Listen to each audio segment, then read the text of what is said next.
Well, hello, Carolyn Geary. I'm really pleased to have you on the channel. You have a very interesting history with the Pirsigs, with Bob Pirsig and Nancy Pirsig, and you are an artist yourself. So if we could get started, just give us a little biographical information about yourself and what you're doing and what you have done, and then maybe go into your relationship with Bob and Nancy Pirsig. Okay, I'm glad to meet you and talk about my relationship with these Pirsigs. Okay. Also, do you mind if I ask, where are you now? Are you in California or are you in another state? Oh no, I live in Florida. I came to live Florida. near Nancy since 2002. Yes. Okay, so you were close enough to Nancy to move where she lived. Oh yes, we kept being friends from 1953. I Okay. So toward the end of her life, you were a very close friend and you were there in the area. What? And you're talking about Yeah. 1953? No, I'm talking about recently because I know Here. she passed away. Yeah, I was in California and I was looking for a place to retire for several years. And I would go to Oregon or any other place. And then finally, Nancy was always inviting me to come visit her here. Mhm. And finally, I got an excuse, being in Florida, to come here. Mhm. And then I just went and found a condo because this was the perfect place for me to move. It has nature, it has the Gulf, the forest, lakes, and Nancy and her friends. Yeah, So I've been very happy here. that's Until wonderful. now, I'm going to move because of hurricanes. Yeah, those seem to be more of them, don't they? Yeah, makes sense. So yeah, I was Carol Lind when I met the Pirsigs at University of Minnesota, Mhm. in 52, 53. And we became friends. And let's see, overview. I became Carol Geary, and then I became Carol Ling as an artist, over the history. Well, my history is as an artist, I became an artist at the university. That was my master's degree in the first Zen Buddhist artists. Mhm. And then I became a stained glass artist, and I made a 14-foot stained glass dome, which was finished in 1974 when I was in California, when I received a book from Bob Pirsig, Zen in the Art of Motorcycle Maintenance. So I finished my big project in the same year that he finished his book, which made me feel even closer to him, because he had been an important friend of mine. And then the years go by, and I became a digital artist, and I just work on the computer because I had become a technical writer and worked in the computer industry. So that's my path now. So strangely enough, I finished my big movie of my life in 2024. And then that becomes the 50th anniversary of Bob's book. So there's a lot of synchronicity here. There certainly is. So where do we go from there? All right, so you have a very complete biography of your relationship with the Pirsigs, and I've been reading it with great interest. I'm wondering if you could kind of restate some of it for the audience, and then maybe I'll go through it and ask you a couple questions because there's some really interesting, again, aspects of your relationship with them. It seems like you inspired each other, artistically in some ways, and that he was very interested and respectful of your opinions on these matters. And there's, of course, the whole Zen thing that you all share. So you want me to talk about it as I talked about it on that page? Yeah, but maybe, like elaborate a little bit, or some things that come to mind in the moment when you're looking at it. I'm looking at it too. It starts in Okay, 1952. so I'm going to look at it. Yeah. And Okay. it's called the Robert M Pirsig Friendship. This is a tribute to a friend memorabilia of the mind. Right. Mm-hmm. Okay.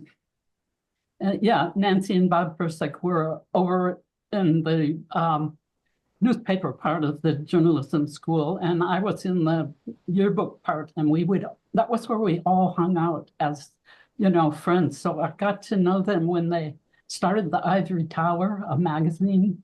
Uh-huh. I knew that Nancy and Bob were equal collaborators, and that really attracted me to them because they had this great relationship. So, oh, okay. So there was a yearbook editor that I had replaced, George Rush, and he was friends with Bob and Nancy. And so we would all get together, and Nancy would cook and Bob would talk, and we spent hours together. Okay, so another memory is a painting that I did in 1955, and it shows. I had a roommate at the time named Jane Harrison. She was a psychic artist, and she had a boat. And Bob had this fantasy that he got us all interested that we were going to go from the source of the Mississippi River, which was in northern Minnesota, and we were going to take the boat and go all the way down to the Gulf of Mexico. And Wait, Carolyn, could I ask you just before we go on, when you first met the Pirsigs, what was your impression of them?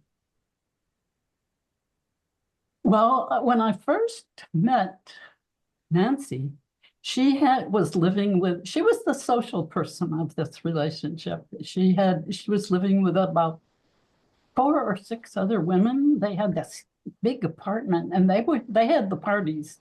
So we would go every Saturday night or something. We'd party there. And so I knew Nancy as this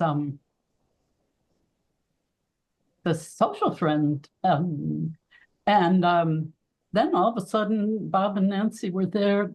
I think when I met Bob, it was after the parties, maybe after Nancy graduated.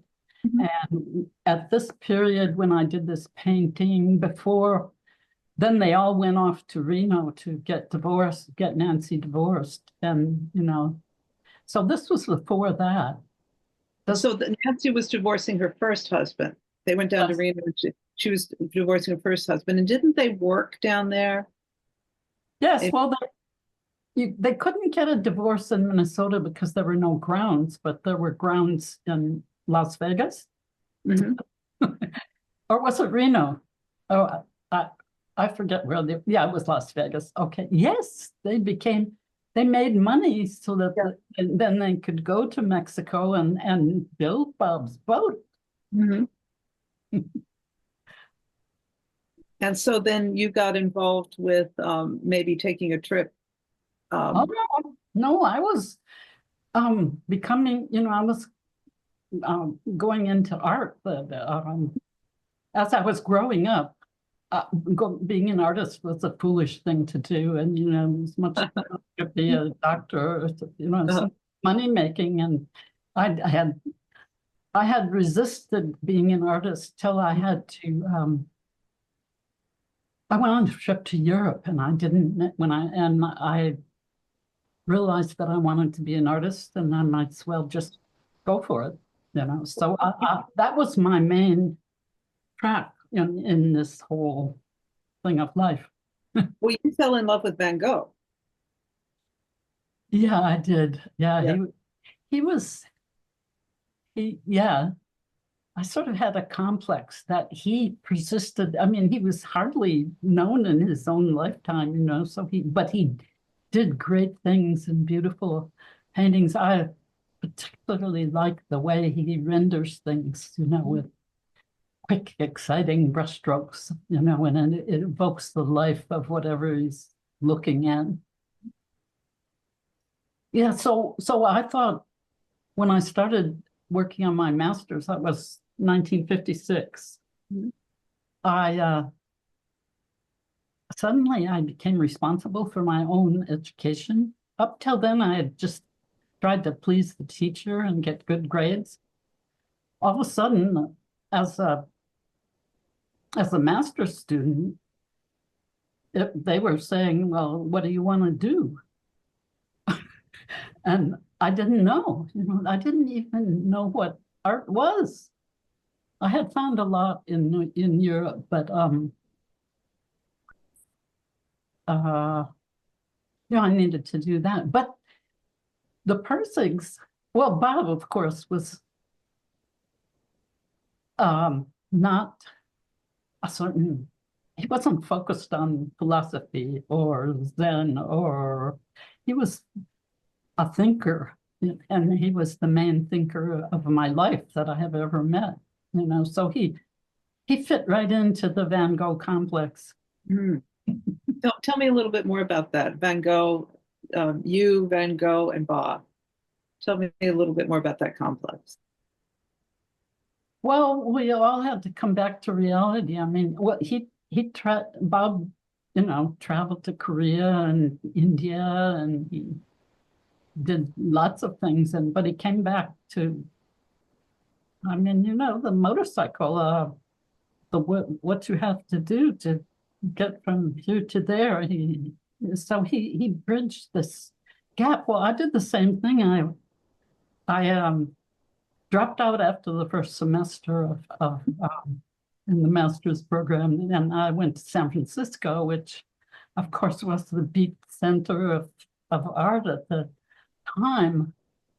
And I met Rodigan, and I went to the Zen Center and sat, and I painted, but in short, I realized that I couldn't survive it in this way, so I had to come back to the university where I had a teaching assistantship, and so then I got to know Pirsigs better after that. And you were already interested, even at the very beginning of your master's program, you were already interested in Zen. Is this something that the Pirsigs and you discovered together, or did you influence them, or did they influence you? What was the nature of Zen entering your lives at that time? That's a very interesting question, because in my memory, I had not encountered Zen until I went to San Francisco and found the book by Suzuki, Mm-hmm. which is a big volume that tells about Zen. And I learned about Zen art. And I went to the Zen Center. And, well, see, we were brought up Unitarian. Both Nancy and I were brought up as Unitarians. So I didn't have a kind of God belief to hang on to. Mm-hmm. But we cannot, what does Unitarians say? We cannot fathom the infinite. I somehow wanted to fathom the infinite. Yeah. So Zen seemed to be a great path forward, not only in art, but in my spirituality. Mm-hmm. And so when I came back to Minnesota, I guess that's the time when they had moved to north of Minneapolis, to Bethel in the country. And I used to go up there for weekends. And I remember telling them about this, but they had some other friends that were Zen Buddhists, Beverly White. And so I don't know how Zen they were when I came with my Zen. Yeah. Did you introduce the Pirsigs to the Suzuki book? Because he does mention it. Well, I'm sure, because that was my contact. So in a way, the Zen is like you're entering this world together, but it's also in the zeitgeist to some extent. Okay, well, as an artist, I was abstract expressionism I didn't have abstract visions. Mm-hmm. And had always been, my mom was a landscape painter, Mhm. so I had always thought art was out there. And then Zen taught me that there's no division, that the art is in you and then you put it out there. So I took paper towels and I got the ink grinding stone, with the stick of ink and the brushes. We could buy these, and I would just always be doing Zen ink paintings of my surroundings. So I had that's kind of what I did. So you integrated Zen into your being with art. Yeah, right. Yeah. And did Yeah. Zen And create it, it, it, it was a great adventure. Yeah. Um, so in 1961, I had kind of put this into large oil paintings, Mhm. and Bob and Nancy were moving to Montana, and they bought my painting Path Through the Weeds, which they loved. And it was Yeah. a 5-foot wide painting. Wow. It's a beautiful painting, by the way. Oh, thank you. Thank you. Uh, so let's see. What was the question? How did we share our Zen? Yeah. Ah, we didn't meditate. We hadn't gotten into that, you Mhm. know. Uh, I remember once I brought a friend of mine up and we were looking at this Seshu scroll kind of painting and talking about how that was like what we wanted to do in our art. See, my thesis was what are the first Zen Buddhist painters and their relationship to contemporary art, which Yeah. I had to do a written thesis as well as a painted one. And so that was, what I was doing. How does that relate to me as a contemporary artist? Yeah. So Nancy comes out and she says, "What do you guys talk about?" And it was like she was fascinated, and she saved a lot of my paintings. She loved them. Yeah, they were hanging in her house always. So even in Florida, you could go to her house and see the paintings from um, many years previous, from 50 years previously. Yeah. So you wrote your thesis. It's very interesting. It's called The First Zen Buddhist Painters and Their Relationship. And there's three painters, Ling Kai, Mu Chi, and Yu Chen, and their relationship to contemporary painting. So you must have, I imagine, really like your more less immediate spiritual knowledge of Zen and your more technical knowledge of Zen that must have been increased by writing this paper. Oh, yes. Yes. But the University of Minnesota had this great resource in the library. They had little carrels where you could go in and open up these magazines from Japan that had great, so I was able to read all about these artists through the Japanese magazines, Mhm. and even art discussions of how they differed and how the Zen practice related to the being Zen artists, and some were just poets, haiku poets, and oh, it's fascinating. And so after that, this was during the late 50s. Um, Yes. you had, you were kind of, it sounds like you were kind of looking for your way, and then you went to New York City. Oh, well, okay. I had dropped out in the first year of and then the second year we had a wonderful seminar teacher called Jack Torkoff, and said when you look at some art, you're not thinking of whether you like it, you're thinking of what was that artist trying to do and how well did they achieve what they were trying to do. And it gave me a whole new way of actually being or looking at the world. I mean, instead of being stuck with what your own conditioning was, thinking, where did somebody else come from? You know, it's kind of a profound thing. And I became mesmerized by him, and I just went off to New York, quit the university. And same thing happened where I realized I needed to come back home to Minneapolis. You needed to get a job, I guess, right? Oh yeah. And it sounds like at that time Bob was working as a technical writer, and he kind of encouraged you to do the same.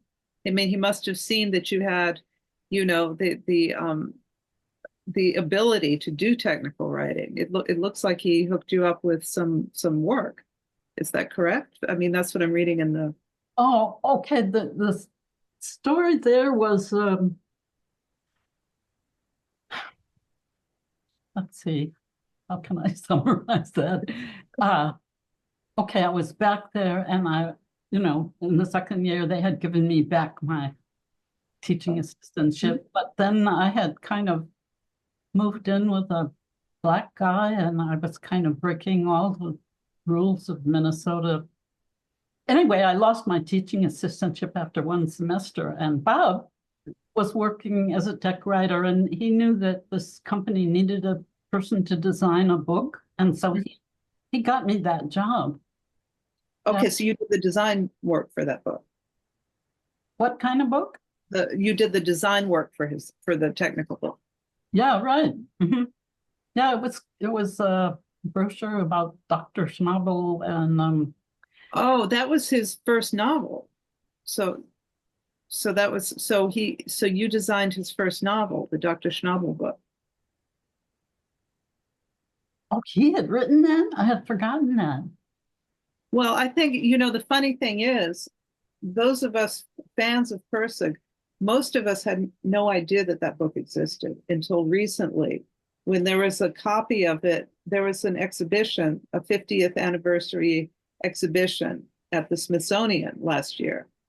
And there was a copy of that book, very rare. Okay, I have seen it. Don't think that I did the art for it. I was designing the concept, and Yeah. they eventually did not go for my concept, but they gave all my work to a commercial artist Mhm. who finished the book. Yeah, that was interesting. I only later, much later, did I become a tech writer, and I'm sure Bob didn't even know about it. Ah, so your technical writing wasn't really related to his. He didn't get you into that. No, You were inclined in that direction anyway. no, I never thought I would be a tech writer. You want to hear about that part? Sure, tell me. Okay, well, let's see, 1980, I had come to the end of the dome was done, and I didn't know a next direction. I went to Peru, and I realized I wanted to be in the mainstream. I didn't want to be a dropped out artist. I wanted to experience the other half of my brain. So I came back, and I went to electronics. I went to junior college and got a certificate in electronics technology. I took math. I kind of, you know, started thinking about all the other half of my brain from the art. And so I became that tech, and then the computers came. So then I got a job programming test equipment, and they didn't pay me enough. It was really hard to get well paid when you just become a woman coming back into the job force at age 50.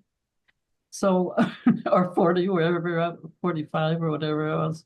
So I kept, I job hopped in order to increase my income to send my daughter to college, and also for interest, because Silicon Valley at that time was a wonderful place. They needed people like me, and I could get better jobs. So I applied at Raynet as startup, and as a technician, they needed an electronic technician, and he looked at my references and he realized I had written a lot of things for the test equipment for the military, and he said, "Well, we're considering you to be a technical writer," and the salary was better.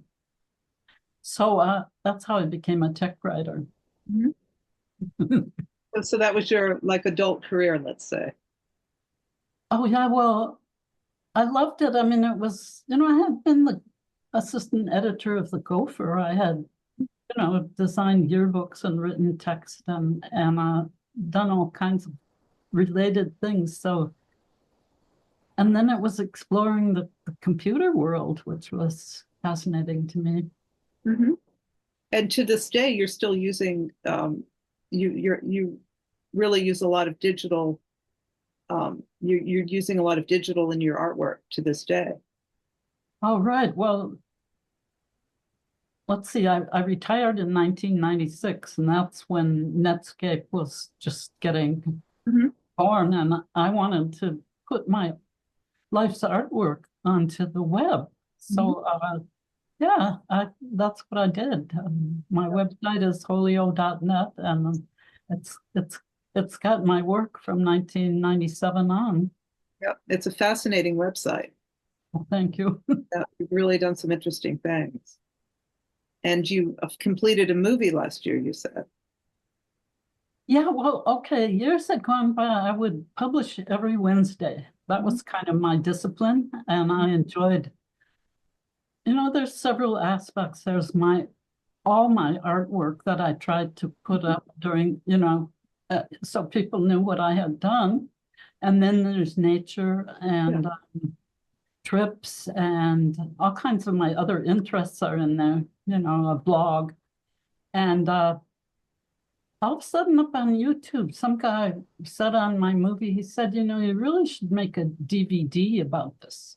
All of a sudden, I just thought that over, and I thought, nobody's going to read all this 25 years of individual pages. No, I mean, it would just be impossible for anybody to know what I did. So I should try and prepare some work that kind of epitomized what I had done. So that was my 5-year plan in 2017. No, it was 2019. Oh, what are my dates? What am I thinking? Because it was done in 2024. So you just finished it? Yeah. And in fact, it's not quite done because I've sent it to film festivals, and I'm waiting to see if maybe somebody will put it onto a theater where I can go see it without traveling on it, across the country or something. Yeah, that makes sense. Well, good luck. I hope that it's accepted. That would be wonderful. So yeah, maybe next year I'll put it on my website and it'll be public. So then it will be finished. It was the same thing with the dome. I finished it, but then it was up and down, and then it was in storage. Only this year is it going to be totally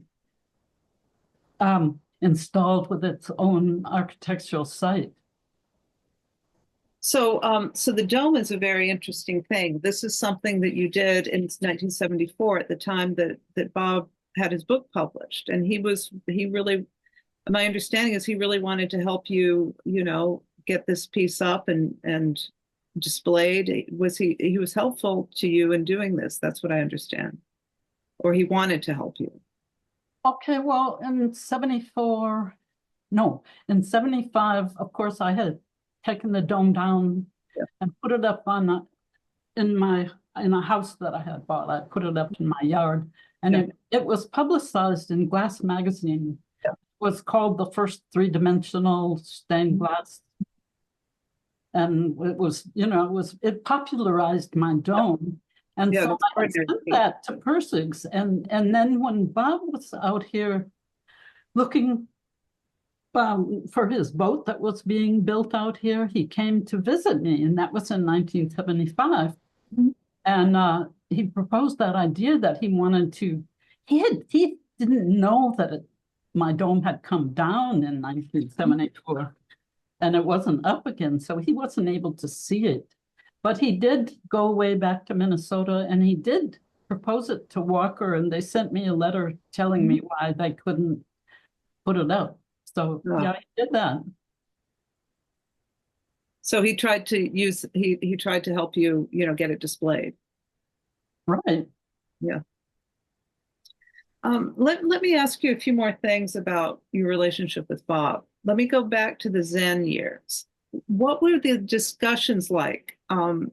Because his philosophy was kind of emerging, right? And he sent you, and you must have been talking back and forth about Zen, and then he, what were the discussions like?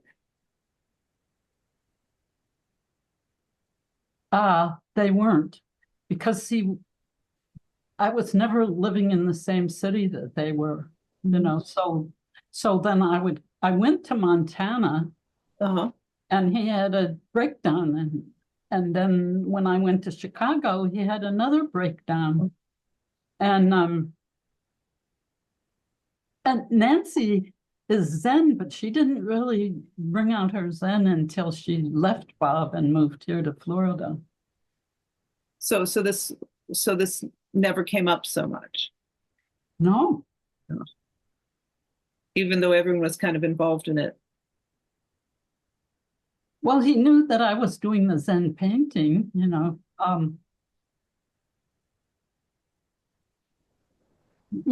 hadn't thought about that we didn't talk about Zen, but. Well, what did you talk about? What was he like? What was it like to have him around? Well, are you talking about, let's see, when did they, up to 1961, or are you? So you knew him for about 20 years. So you knew him from 1953 to 1975, when you lost contact with him, but continued contact with Nancy. So what was he like as a person? Well, okay. My main years with knowing what Bob was like as a person ended in 1961. Okay. So it was, from 53 to 61. He was intense, and he was smart, and he was excited about life. I think on that page, I tell you one story about how, he lived in the country, and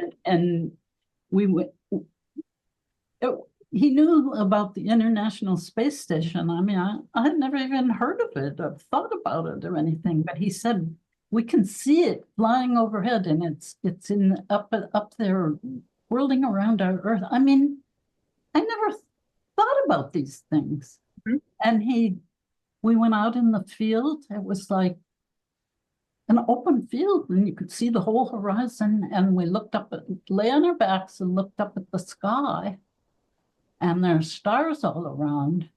And he knew where that space station was going to come up. So we saw it come up over the horizon and start to move across the sky, and communicating that sense of what people are doing, and how that had never happened before this year. That this thing was flying up there like a star.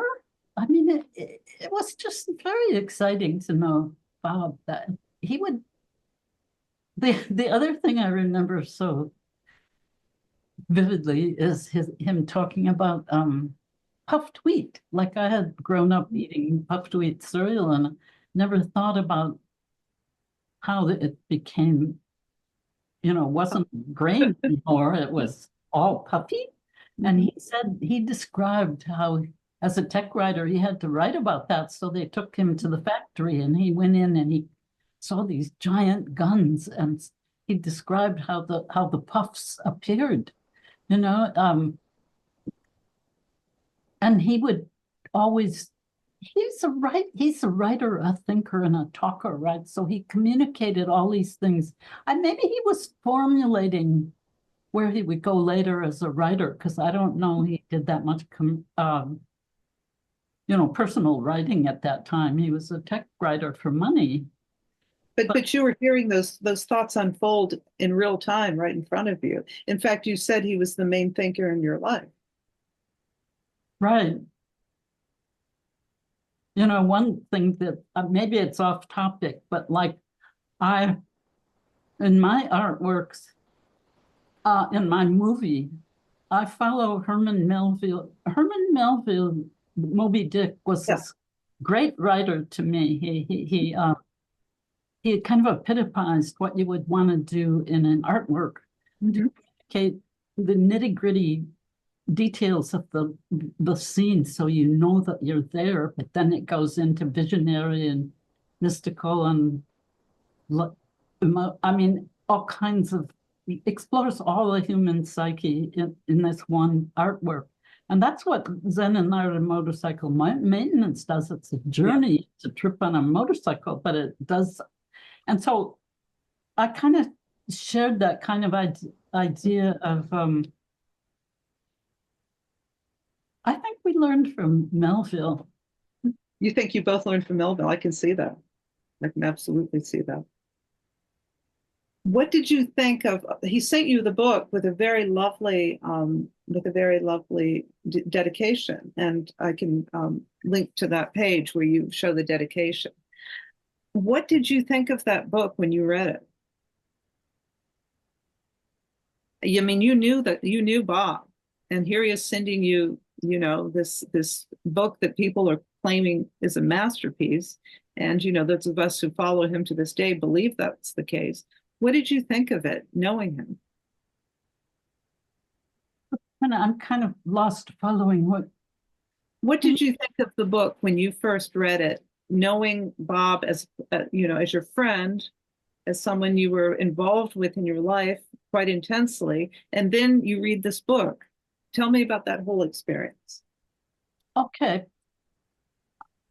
I'm a fan of Buckminster Fuller, and I learned to read a book where I didn't understand everything, but to skim and just let that kind of flow into my mind. So I did the same thing probably with Bob's book.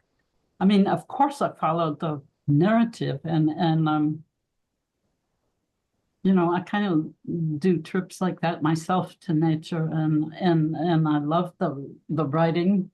And then my favorite part was the stuck screw. I just think that's the best part of his whole book, because it's like this experience, and he just vividly gets you to that point where this happens, many times a day, where of course, you're interacting with reality, and it doesn't want to do what you need it to do, or want it to do, or hope that it does. And he says that's the best place to be. He explores all the facets of what just starts out as something on a trip going someplace, and then he explores what it actually is. Might be a goal that you might achieve in expanding your consciousness. So I think I shared that, that kind of way of looking at life, but he just makes it so vivid. So you liked the book when you read it. You were impressed by it. Oh, yeah, of course. Because not everyone who knew Bob Pirsig was happy about that book. Oh, well, that was just so close to, well, of course I knew him and what he was like. So, I mean, and it was so close to the way I think. So you guys communicated in your style of thinking and your way of seeing reality, it sounds like. Yeah, and in a creative way that we had very different backgrounds. You know, he comes from a Sure. law professor, and I come from farmers. You know, it was so so yeah, yeah. Well, they were my best friends in those years that we talked about, and also Bob is the best thinker that I have in my life. He really seemed to have a soft spot for you too. Well, I don't know. Yeah. Um, yeah, that was the thing that, let's see, what can I say about that? Well, we were college kids and we Mhm. shared a lot of goofy things that college Yeah. do, you know, and I don't think I need to enumerate those things. But I think Bob had an alternate, like Bob and Nancy didn't always get along, right? So but he had fantasies of who else he might belong with. And I think he had fantasies of me, well, maybe I'll get along with Carol, you know. Mhm. And I'm sure he did because he told me that when I came to visit in Montana, he had a Mhm. breakdown. He said that he had breakdowns when I came around, and it was because of um, I think it's part I evoked part of Bob that he couldn't handle, and that he You have was a favorite. fascinated with that. Yeah. You know, because I'm a psychic visionary, I channel things, and he doesn't do that, but it's part of quality, right? It is part of quality, and that was more his other side, right? The Phaedrus side, maybe. Yeah. So, so yeah, I think I was important to him, I think you but were. he couldn't handle it. So when Nancy and he broke up, and then he cut us off completely. And I don't fault him for that because he had a huge emotional task to overcome schizophrenia, right? Hello? Yeah, that makes sense. Oh, So there was something in his, let's just say, the book is about a split personality in a lot of ways. yeah, Did you, so you really saw the two sides to him.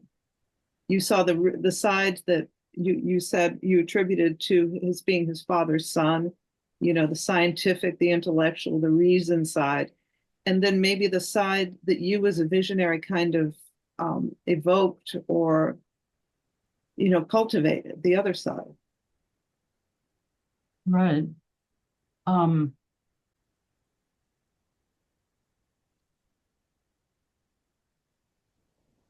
yeah, I struggle with that myself. And people have called me skitsy. And you know, I've never had a breakdown. Uh, but I mean, it's much safer to be rational. Oh yeah. All right, I've got another question for you. You mentioned the quality paper that he sent you before he wrote the book. Can you tell me about that? Yeah. Well, you know, he sent that, and I don't remember the exact year. Let's see, do I know that year? It must have been 60. It had to be before 60. Let's not figure that out right now. Well, But it was before he wrote the book. he sent me the quality paper. In fact, I had it. I think I just threw it out because I'm trying to get downsized so I can leave Florida. And I think I threw it out, which would have been nice to bring up for this interview. But yeah, I was fascinated. I did because when he visited me, he noted that I had pinned it on my wall. And he wrote that in the dedication to his book to me, I mean, in the in the front page of the book he sent to me. He said that he had appreciated that. Mm-hmm. What was it? What was this quality paper? Oh, you don't know about that? No. Oh, I should have saved it. I might have saved it. I'll see if I've saved it. If you did, we'd love it. I'd I love to. don't know how. I thought maybe there was just one that he sent to everybody. There may be other copies out there, but this is the first I'm hearing of it. So I'd love to know what was in it and what your impressions of it were. I mean, you thought enough of it to hang it on the wall, so there must have been something going on there. Well, since I've read the book, I probably find it hard to separate what's in the book from what I knew about it before that, because that was 50 years ago. Yeah. So, or 70 or 60 or, yeah, I can't, let's see. Oh, nobody's ever asked me that before. Let's see, well, he was my thinker friend, so I was excited to see what he was thinking about, so I read it with interest and tried to understand. And, I'm not a word person, I'm a visual person. So I always mistrust words. So from the very start, it intrigues me. Mhm. And yet I come up with 1,000 reasons why it's not any good, So, Well, was there any visual that came to your mind when you read that paper? Is there any fleeting image,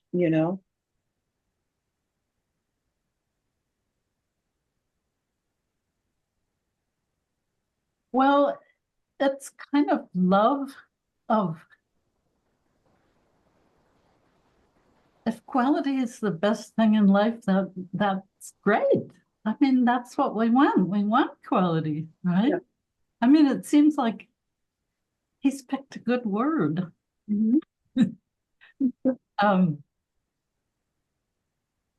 I don't think there was any of the professor, nobody of trying to convince anything. I think it was just his original kind of thinking of that this is an important thing to think about. And I enjoyed sharing that with him. I can't say any profound thoughts any feedback that I had given him or anything. So, so your good friend Nancy, she passed away last year. Tell me about the last years with her in Florida. Well,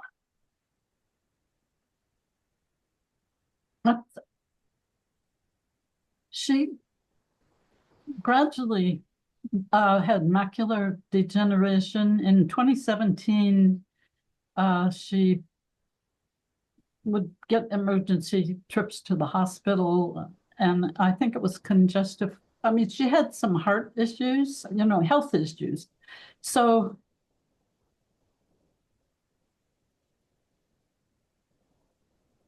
she went to assisted living in 2017. And what happened was she fell down on concrete and cracked her skull. And she had to have brain surgery. And after that, I mean, I went to the hospital when after she had fallen, and the surgeon gave us two options. He said, if she's operated on, she might die.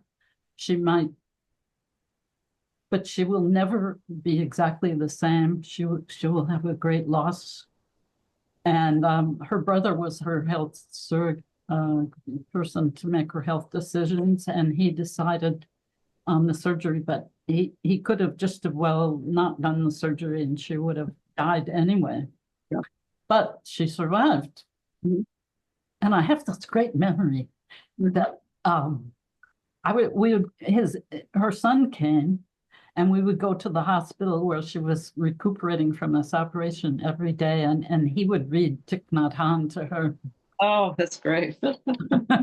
And I would try too, but I would just sit there and play on my laptop and stuff, and she wasn't talking at that time, and she wasn't even breathing on her own, you know. But after about 3 days, I think, at about 5 o'clock, she indicates the clock, and she knows it's time for me to go, and she gives me a namaste bow. And I realized a lot of Nancy was still there. Mm-hmm. And that continued for the years. You never know which part of Nancy was there and what wasn't, but she remembered me. I think I was her best friend, and until the time when she had to move to Hawaii with her son, because I guess money was running out, or it was better for her to go into. She was also diagnosed with Alzheimer's disease. So there was better care for her there. Yeah, so she had to go into memory cares, but they had different homes in Hawaii where you can just stay in a home instead of being in a nursing hospital situation. So that was probably the best place for her to spend her very last days, last years. Well, it sounds like you had a wonderful friendship. We had what? You had a wonderful friendship, and the friendship lasted, I think, 70 years, right? Right. Well, what happened when I first moved here? She had a partner named Martin Duffy, and he was a kind of an armchair Zen guy. He didn't practice it, so so we did a lot of hiking and outdoor. We loved the outdoors and nature, and we would take these long walks. And and she was very political, and she was very involved with a lot of development here, and she would go to the meetings and make them follow the law and stuff like that. And but then when Martin died, suddenly her Zen came out. That was 29. Mhm. And she invited one of the priests from Minnesota, Tejo, to come give a talk, and that was so successful. She was a great organizer and friend. She was in all kinds of groups. She had so many friends here, and so it was this huge amount of people turned up to hear a Zen priest talk, and they started forming little groups, and she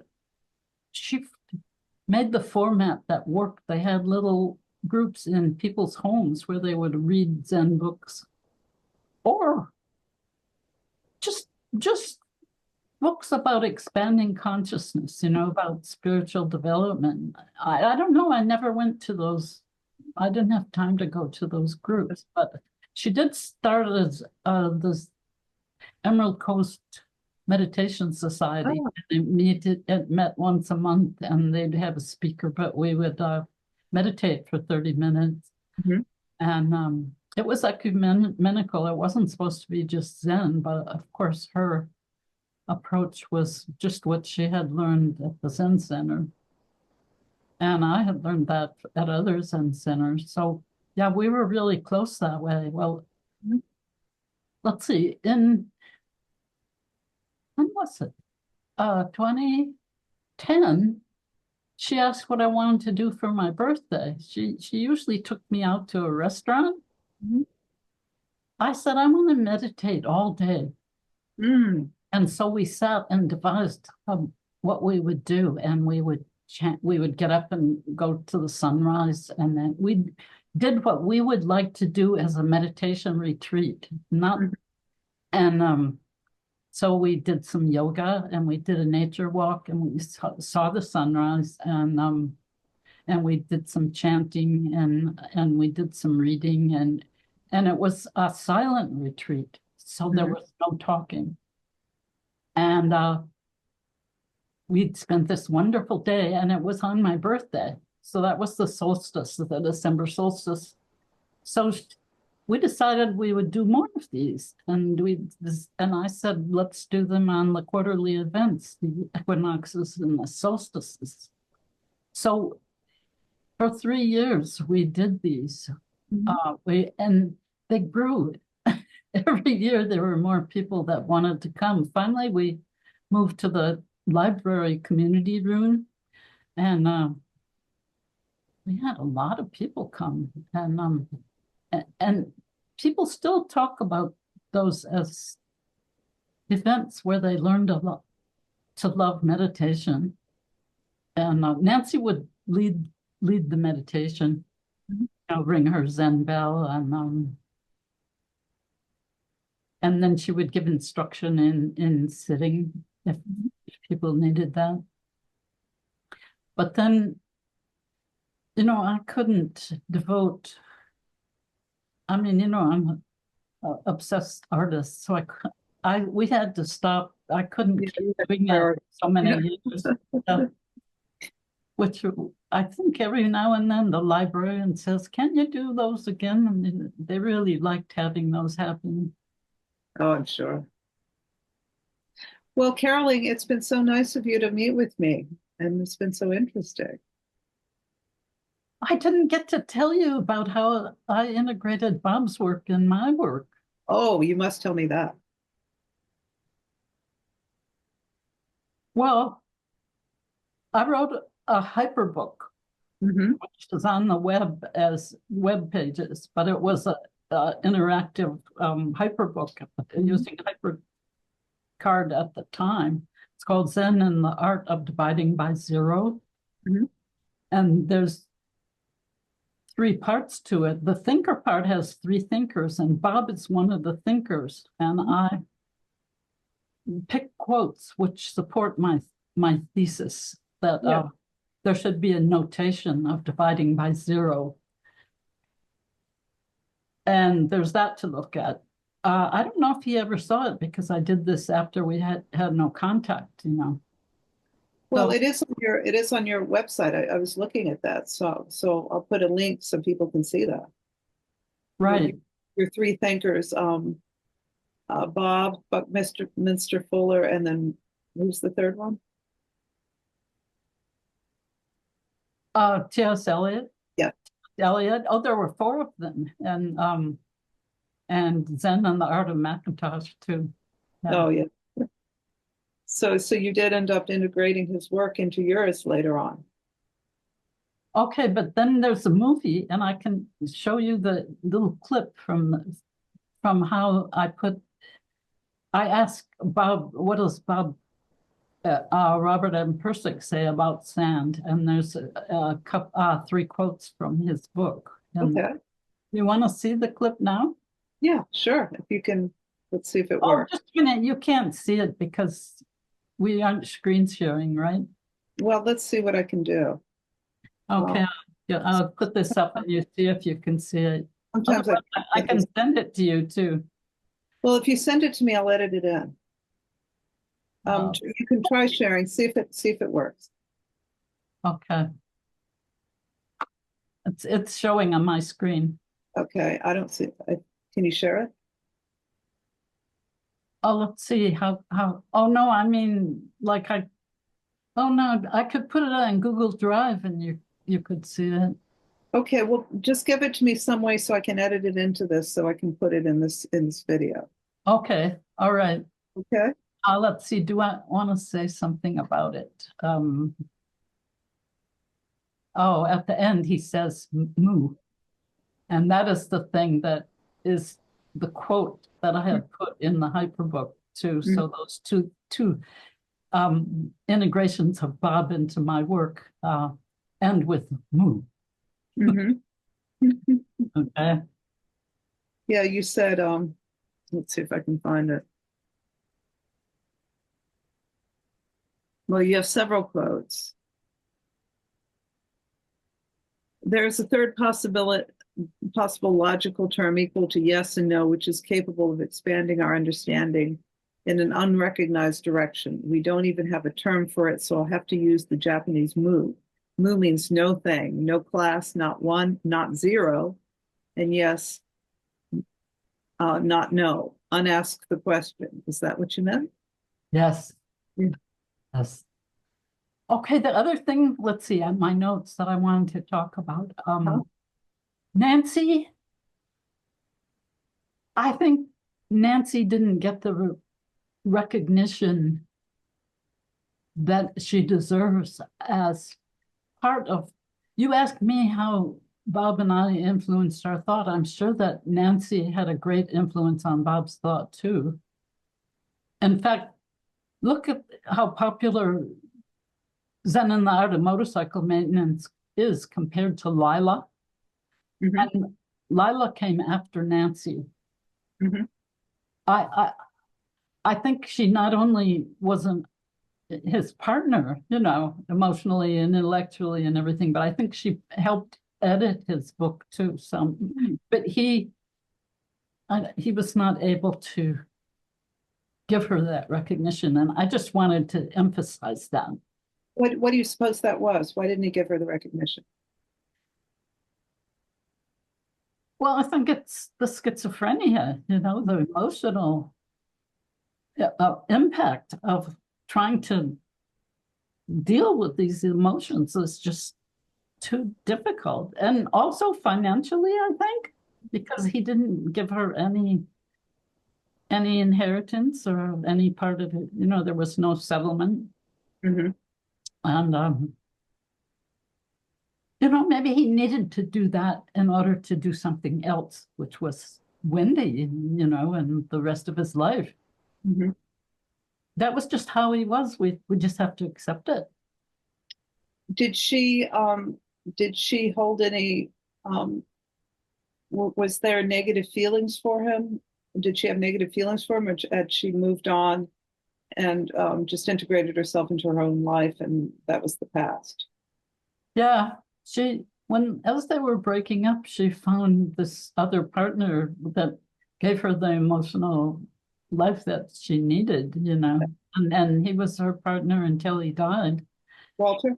And they had a beautiful relationship. And also I think moving from Minnesota was great because everybody there thought of her with, you know, but here she was she never came here as Nancy Pirsig. She came as Nancy Ann James. Yeah.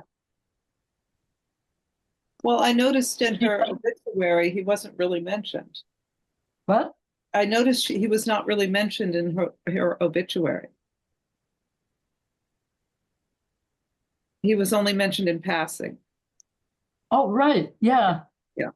Yeah, they just totally separated, didn't they? Yeah, they didn't mention. But yeah, she never talked about him. Mm-hmm. We never talked about him. All the years that I lived here. Oh, so I think, yeah, those are the main points I think we've covered.